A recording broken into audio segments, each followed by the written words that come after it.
Habis lihat navigasi tuh aku langsung gini, langsung teriak gitu. Ada naga loh di depan.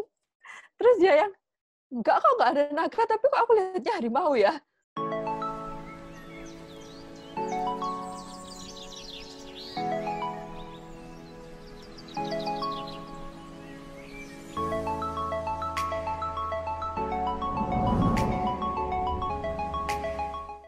Assalamualaikum teman-teman semuanya. Balik lagi bareng saya Nelma Daan. Kali ini aku sudah bersama dengan diaspora Indonesia yang menjalani nomadic lifestyle. Ini seru banget karena aku boleh bilang beliau ini tidurnya beratapkan langit. Aku pengen tahu seperti apa sih nomadic lifestyle dan suka dukanya dan sebagainya. Langsung aja, ini dia Ika Olsen.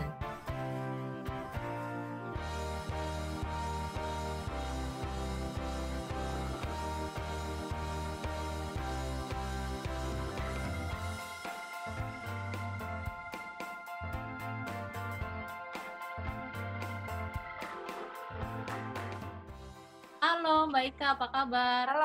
Halo, baik-baik. Apa kabar Mbak Nelma? Baik, Alhamdulillah. Mbak, terima kasih ya sudah mau ngobrol-ngobrol sama aku dan teman-teman di sini untuk berbagi cerita tentang nomadic lifestyle. Keren banget ya, kedengarannya nomadik. Wow Keren gitu. dong, keren dong. Posisi kamu nih ada di mana, Mbak? Aku lagi ada di Harstad, di Norway Utara, deket sama Senja Island, deket juga sama Tromsø, tapi lebih deket ke Lofoten. Mbak nih menjalani nomadic lifestyle. Apa itu nomadic lifestyle? Nomadic lifestyle itu sebenarnya semacam kita nggak settle di satu tempat gitu ya. Kita moving around the world, bisa dibilang gitu. Tapi kalau aku sih belum sampai moving around the world, cuman moving around the islands saja. Nomadic lifestyle ini kalau menurut dari beberapa sumber yang aku rangkum juga adalah kaum yang tidak menetap lama di suatu tempat dan selalu berpindah-pindah ya. Mbak Ika ini living in a sailing boat. Ini boleh dibilang gambaran ya nenek moyang kita kan nenek moyang. Ini versi milenialnya gitu ya. Iya, versi milenialnya. Mbak, apa sih rasanya tidur beralaskan air dan beratapkan langit? Awalnya tuh agak ngeri-ngeri sedep. Soalnya waktu dulu kan kalau masih di Mediterania kan semuanya masih anget gitu kan. Terus pas waktu di Norway aku tuh kepikiran gini, waduh nanti kalau beku gimana? Nggak ada air, nggak ada ini, nggak ada itu. Terus tapi akhirnya ya udahlah dicoba dulu. Nanti kalau misalnya beku dipikir nanti aja kalau ada masalah gitu. Tapi ya so far so good. Awal-awal sih aku nggak ini ya. Apa sih hidup di sailboat kok? Kenapa kok give up rumah terus habis gitu milih untuk hidup di sailboat? Tapi ternyata pas nyoba, oh gini ya rasanya, enak ternyata.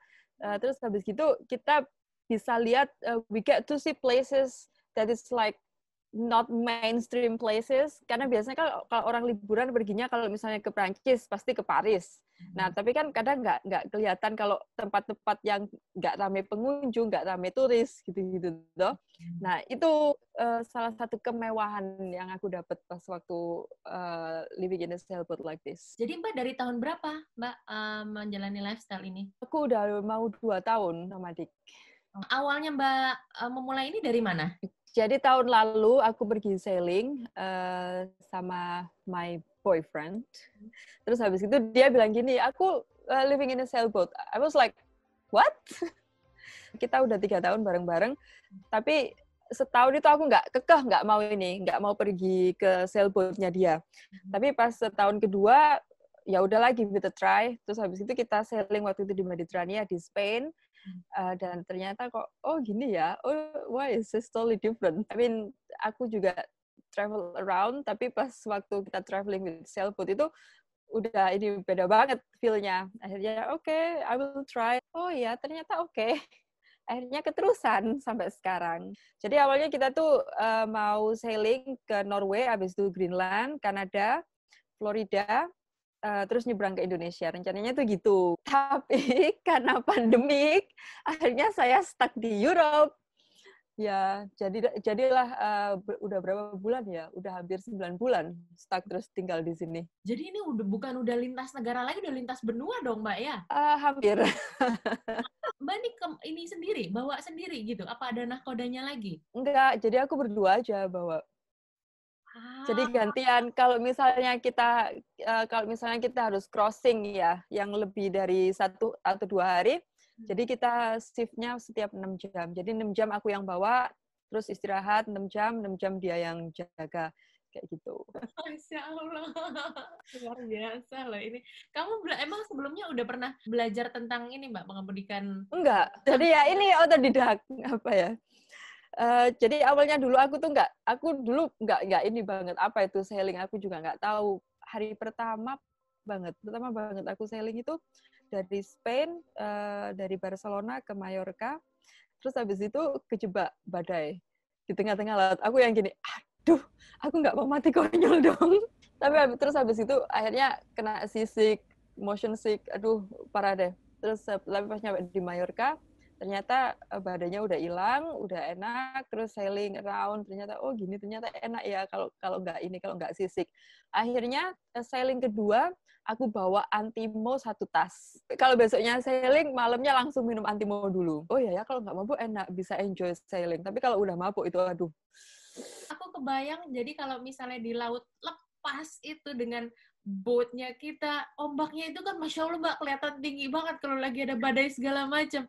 Jadi pas waktu itu, kan kita di Biscay, 32 jam menuju Prancis. Nyetir boat itu yang lagi badai. Iya, iya lagi badai. Jadi nyetir manual dan itu memang bener-bener berat banget karena juga kita fight sama ombak, fight sama angin. Jadi emang bener-bener berat sampai aku pun nggak ini ya karena memang badanku kecil juga. Jadi aku nggak kuat untuk nyetir. Sampai akhirnya kita itu berdua kecapean, kita berhenti beberapa kali waktu itu pas waktu anginnya lagi slow, tapi angin slow pun boot kita itu yang direksi kayak gini loh. Jadi kita tuh nggak bisa diem sampai aduh semua perabotanku tuh pindah-pindah, mangkok pecah jatuh gitu deh. Aku gini, kita kalau misalnya stop beberapa kali kayak gini, cuman goyang-goyang aja, kita nggak move, tambah lama bakalan nanti. Terus ya yang iya tapi aku capek. Iya aku juga capek. Jadi kita itu paling nggak berhenti 15 menit, terus lanjut lagi sampai akhirnya kita itu aku yang gini. Jadi waktu itu aku kan lagi di kokpit, lagi lihat navigasi gitu. Abis lihat navigasi tuh aku langsung gini, langsung teriak gitu. Ada naga loh di depan. Terus dia yang enggak kok nggak ada naga, tapi kok aku lihatnya harimau ya. Terus kita berdua itu yang lihat-lihatan gitu loh. Emang di laut ada harimau? Enggak. Aduh, berarti kita berdua ini udah bener-bener capek. Iya, bener-bener capek. Ya udah berhenti dulu, berhenti 15 menit, merem, habis gitu lanjut lagi. Soalnya kalau misalnya kita stop, nggak ngapa-ngapain, sampai partnerku tuh dia tuh bukan orang yang gampang mabuk laut. Sampai waktu itu pun dia tuh yang, aduh aku mulai pusing katanya gitu. Untungnya itu ada di atas. Jadi ya kita 30 jam itu kita cuman makan 2 bungkus apa sih chips itu loh, Lays, sama 1 bungkus Oreo, sama air 2 botol. Udah itu aja. Ya udahlah aku mendingan nggak minum daripada aku harus turun ke bawah cuma buat ke kamar mandi. Ya itulah sampai kita berhalusinasi udah yang begitu kita stop, nemu tempat aman buat stop tuh kita yang akhirnya kita berdua nggak mati tokonya di tengah laut. Itu pas waktu berhenti itu boat ini udah bener-bener kayak kapal pecah, semuanya jatuh ke lantai, berantakan aduh. Udah deh itu kayaknya 30 jam terpanjang di hidupku. Sampai halusinasi gitu berarti kamu udah rasanya udah kayak Udah kedinginan, capek. Jadi meskipun kita ada di ini ya, meskipun kokpitnya tertutup, tapi tetap ada sela-sela angin bisa masuk. Dan waktu itu kita harus menghemat diesel juga, karena sewaktu-waktu kalau just in case, kalau kita anginnya udah hilang atau berubah arah, jadi kita pakai diesel. Jadi kita emang benar-benar nyimpen dieselnya untuk waktu yang emergency banget lah. Dan waktu itu kita juga nggak emergency, karena kalau kita nyalain generator, dia juga konsum dieselnya lumayan tinggi gitu. Jadi aku yang udah deh nggak apa-apa, nggak ada generator di sini. Lagian juga kalau misalnya kita pasang heater di atas kayak fan heater gitu, kena air, tambah nanti kongslet, tambah nambah-nambahin masalah. Sebelumnya dulu di Surabaya, boleh tahu aktivitasnya apa, Mbak? Aku dulu kerja juga, kerja kantoran. Nginjak tanah kan? Bukan? Iya, nginjek. Enggak lah, aku nggak melayang, masih nginjek tanah kok, Mbak. Iya, maksud aku ya memang posisi selalu di ground gitu. Terus tiba-tiba kamu Iya. kehidupan daratan dan pergi ke laut. Apa gongnya yang bikin kamu, oke lah aku tinggalin ini semua gitu? Apa ya, waktu itu tahun lalu, aku bisa ngerasain sailing sendiri. Jadi, dia itu udah gini, "Oke, kamu sudah berbulan-bulan sailing," terus habis itu dia bilang gini, "Aku mau kamu pegang boat dari poin sini ke poin satu, poin lainnya." Jadi, kalau nggak salah, waktu itu kita sailing selama 7 jam, jadi aku single handed gitu. Cuman duduk sebagai navigator, jadi aku yang ganti sailingnya, jadi aku yang nyetir ini, jadi aku kasih instruction ke dia, terus aku bilang, wow, it's really challenging. Akhirnya begini, oke deh, I think this is the life that I want. Wow. Aduh, Popeye versi perempuan bener ini. Kegiatan sehari-hari nomadic life ini seperti apa sih, Mbak? Aku tetap kerja online, headquarterku ada di Singapura. Jadi ya menyesuaikan waktu juga agak gimana ya. Jadi ya harus bangun pagi-pagi kerja. Habis itu kalau udah kerja, udah pagi di sini kita cabut sailing kemana gitu, ke pulau mana kayak. Pokoknya kita lihat, oh ada pulau nggak berpenghuni, ya udah kita stop aja di situ. Mancing, ya gitu deh. Nah terus tapi agak beberapa bulan ini agak beda. Jadi waktu itu kita sailing udah dari Tromsø mau balik ke selatan. Nah, kita ketemu satu organisasi nih, beach cleaning organization di Norway, one of the biggest one. Okay. Terus aku yang, oh iya ya, kenapa nggak join aja sama mereka? I was like, ya udahlah, kenapa nggak doing something good for society gitu. Kalau udah selesai semua pulau udah dibersihin di sana, kita pindah lagi ke satu pulau yang masih kotor.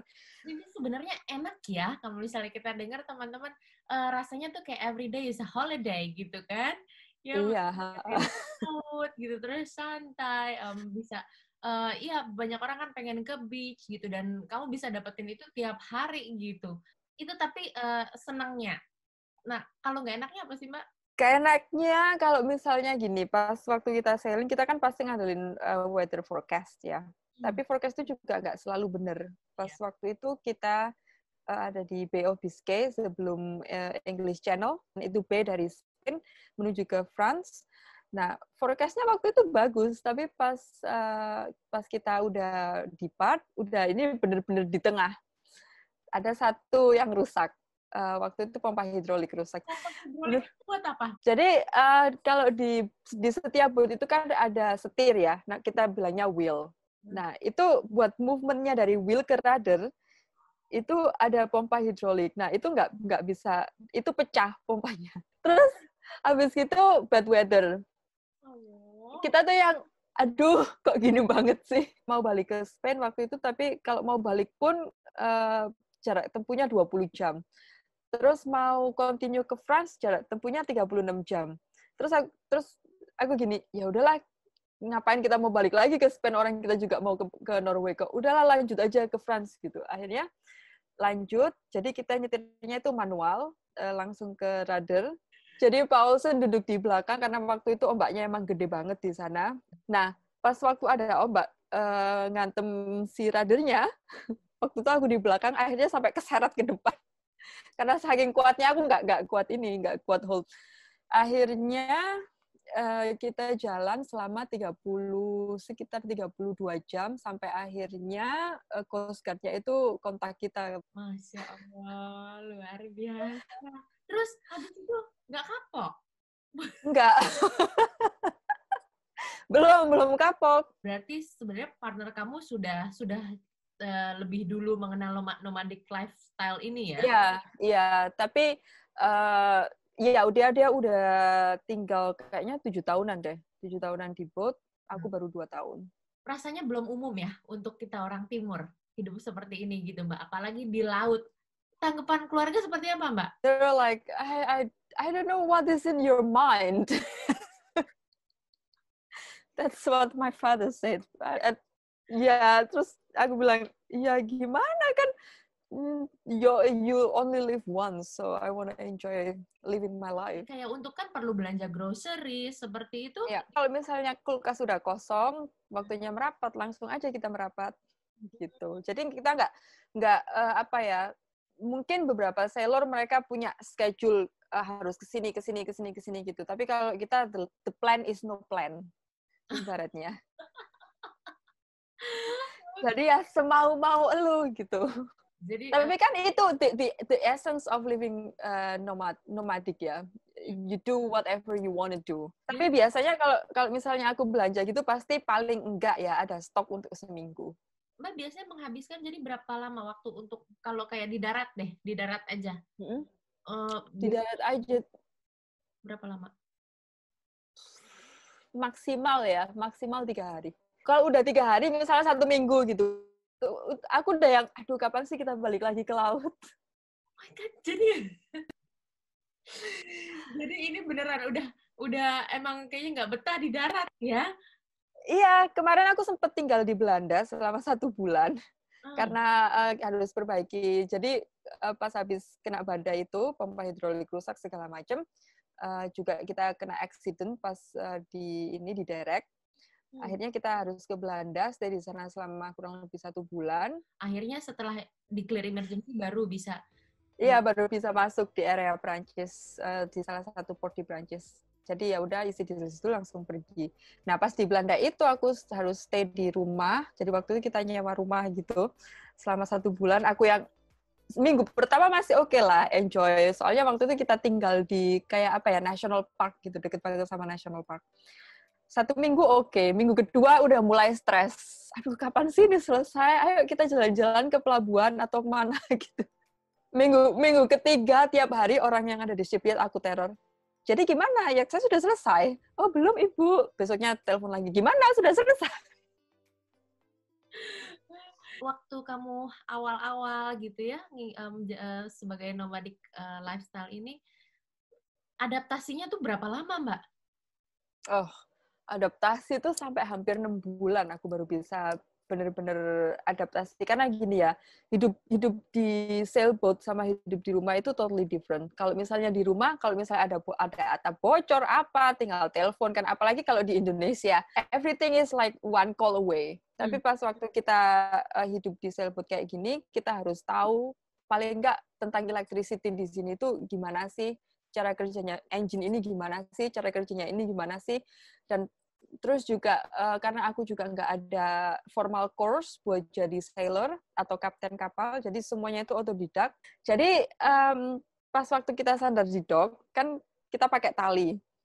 Itu aku udah buang satu tali yang lumayan mahal ke dasar laut. Habis gitu, yang kedua aku udah pernah meledakin beberapa lampu. Pernah juga hampir nabrak boat. Itu butuh waktu 6 bulan. Itu tapi waktu lagi adaptasi itu nggak kepikiran pengen pulang gitu, Mbak? Kepikiran, aku gini, what have I done? Seriously, aku mules loh teman-teman dengernya. Apalagi denger ada kerusakan-kerusakan itu, Masya Allah. Kebetulan gue juga orangnya panikan gitu kan. Terus udah rasanya nggak bisa mikir aja kalau udah kayak gitu tuh. Tapi kamu luar biasa loh.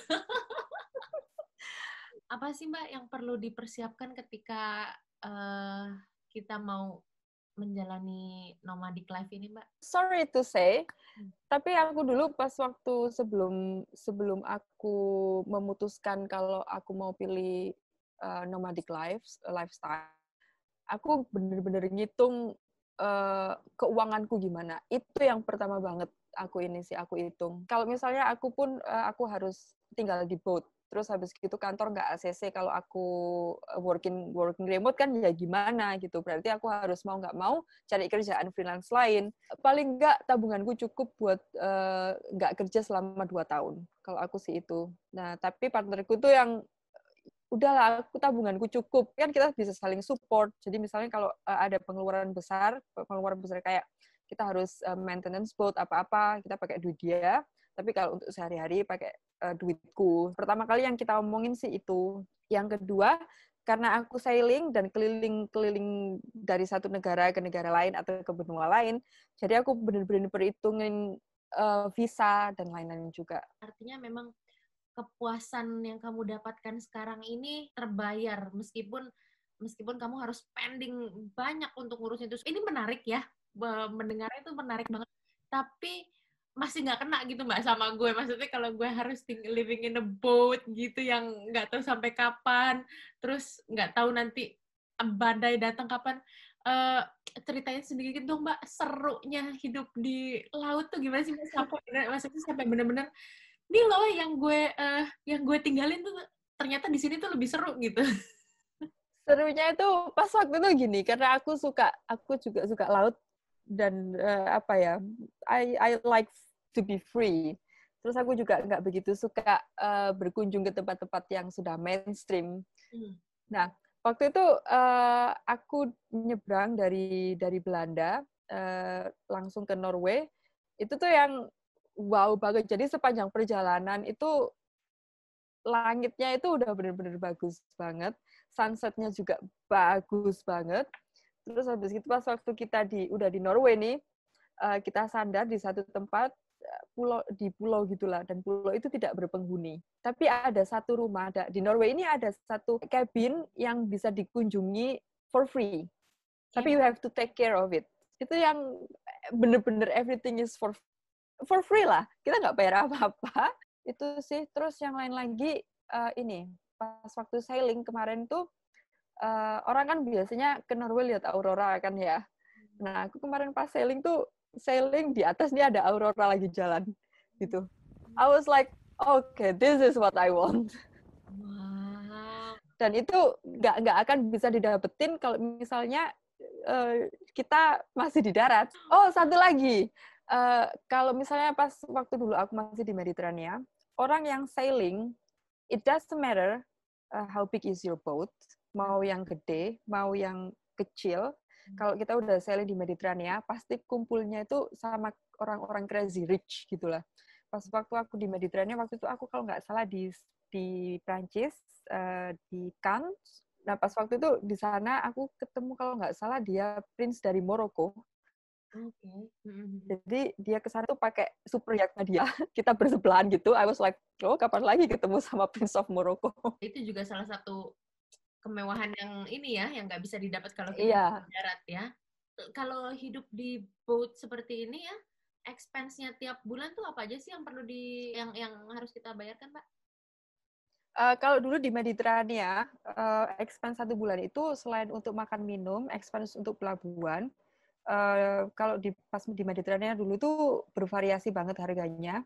Tapi yang paling murah waktu itu kita cuma bayar 800 euro dan average-nya sih 1.200 euro per bulan untuk kapal ukuranku.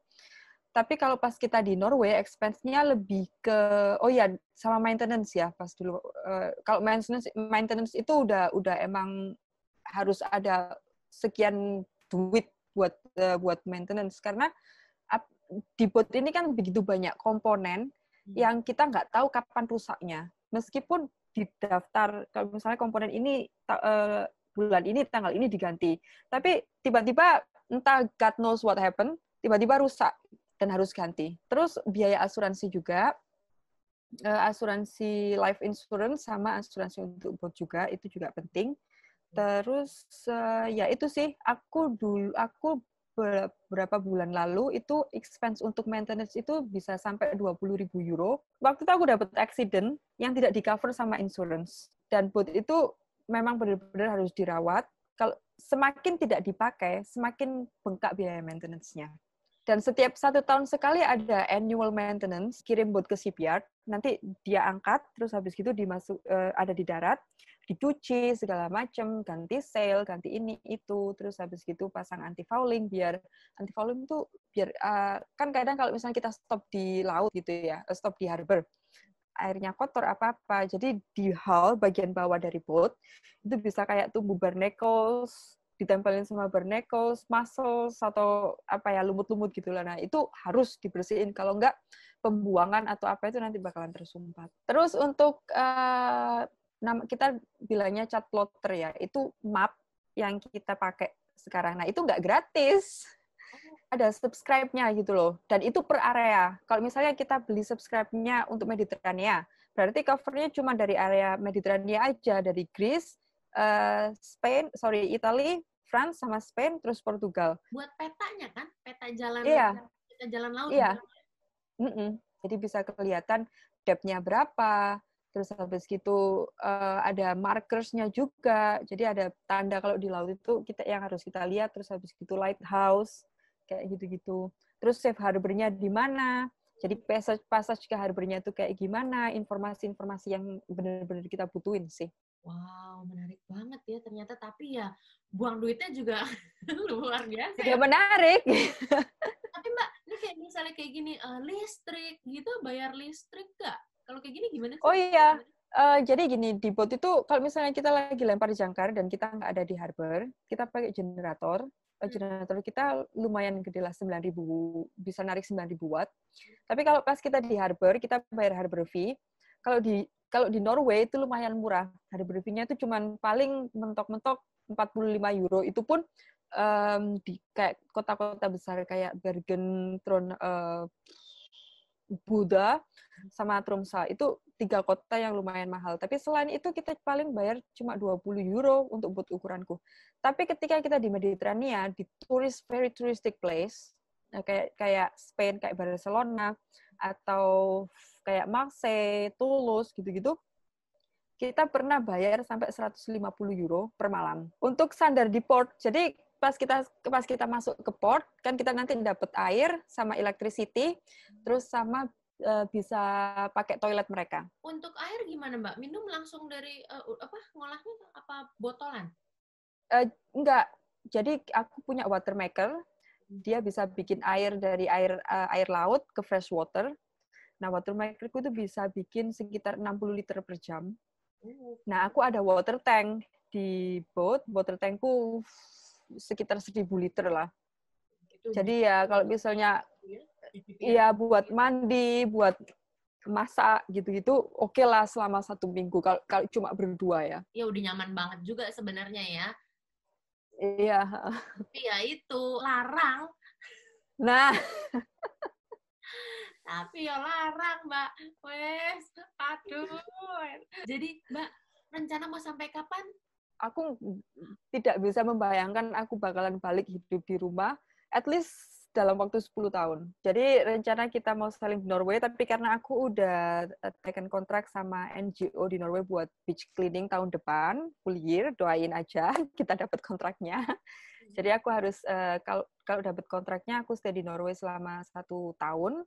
Setelah itu mungkin aku bakalan pergi ke Svalbard, ke Greenland, dari Greenland terus ke Kanada sampai ke East Coast US, Florida terus kita nyebrang ke West Coast kita ke New Zealand, Indonesia. Di Indonesia rencananya nanti juga mau ngelilingin Indonesia dong?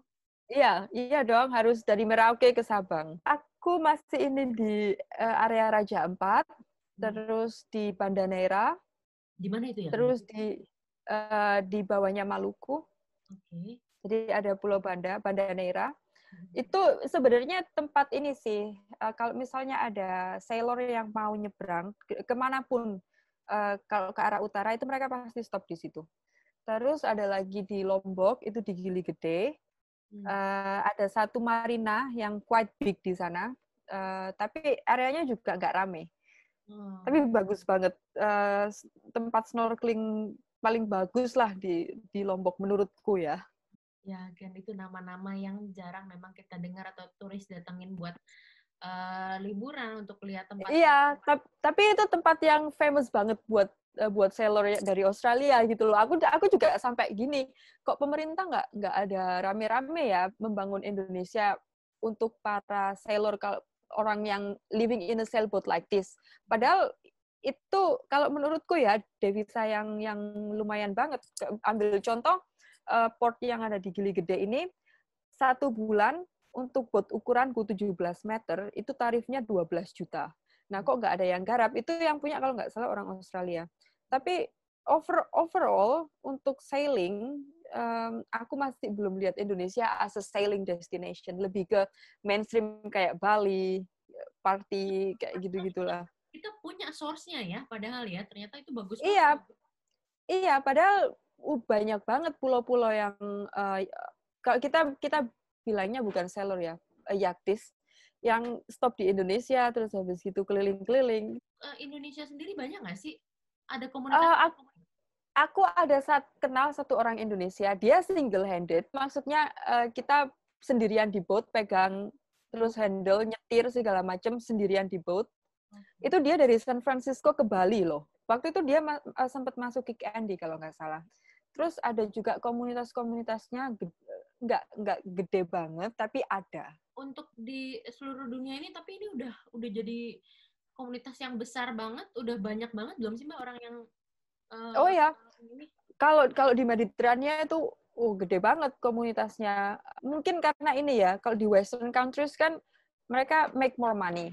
I mean, I'm not gonna lie, kalau hidup di yacht itu, hidup di boat itu nggak murah. Jadi itu mungkin belum mainstream dan belum dikenal secara luas di Indonesia. Di Norway sendiri pun aku bolak-balik ketemu ini anak-anak muda yang masih 25 tahun, 20 tahun gitu, mereka udah tinggal di boat.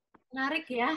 Bener-bener aku ngebayangin, maksudnya kamu bertiduran gitu di atasnya langsung ke langit, Masya Allah itu mewah banget gitu, dan kamu tiap hari bisa dapetin itu, luar biasa loh. Nah kalau boatnya Mbak Ika ini seperti apa sih Mbak? Jadi ukuran boatku itu 17 meter kali 5 meter. Terus kita ada mast yang buat nempel layar dan segala macam. Itu tingginya 23 meter. Jadi kalau misalnya kita masuk ke pelabuhan atau apa-apa, depth-nya yang bagus buat kita itu 2,3 meter. Jadi kalau misalnya 1 meter, udah kita nggak bisa masuk. Dan rata-rata di Norway, mereka harbornya kecil-kecil, jadi kita harus jadi satu sama kapal feri. Jadi di boatku, aku ada 1, 2, 3, ada 4 kamar, 1 kamar tidur utama, 2 kamar tidur tamu, 1 kamar buat kru, tapi aku bongkar, aku masukin mesin cuci segala macam di situ. Terus di ruang tamu seperti biasa, ada TV, ada instrumen, ada sofa, meja, segala macam. Terus ada 1 kitchen. Mungkin bisa kelihatan kalau dari sini. Nah, kelihatan itu dapurku di sana.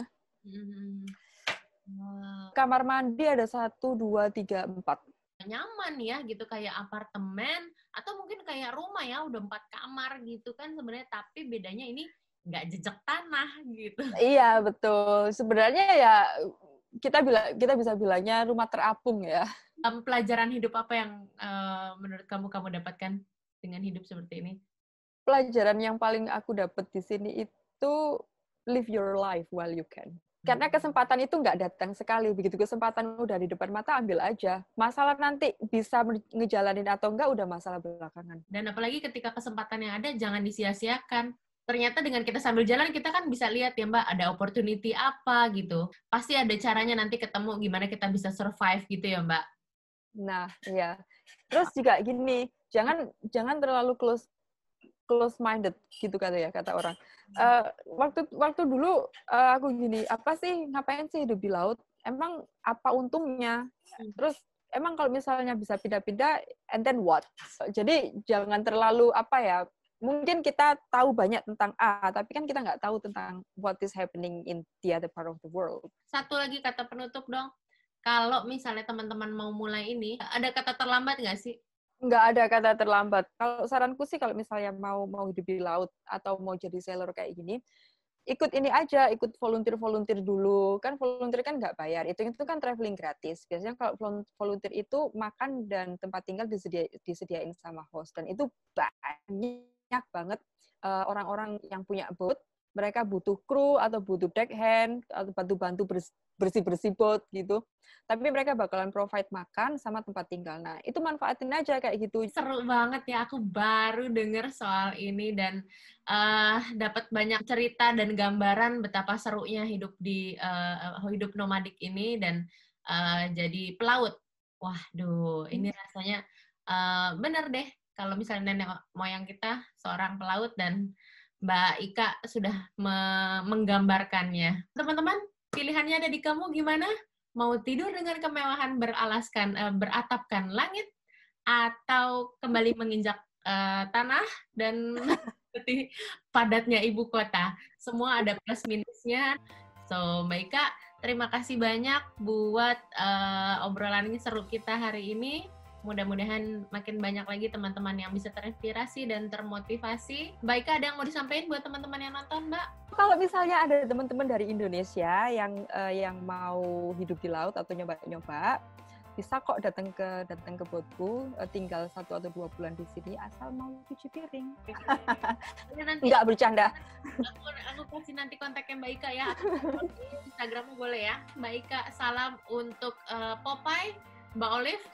Mbak Olive, terima kasih ya Mbak Olive. Salam buat Mas Popeye kalau gitu. Oke lah, Mbak, terima kasih banyak. Kita nanti ngobrol-ngobrol lain waktu. Teman-teman, terima kasih banyak. Mudah-mudahan ini bisa bermanfaat dan sampai ketemu di video berikutnya. Dadah!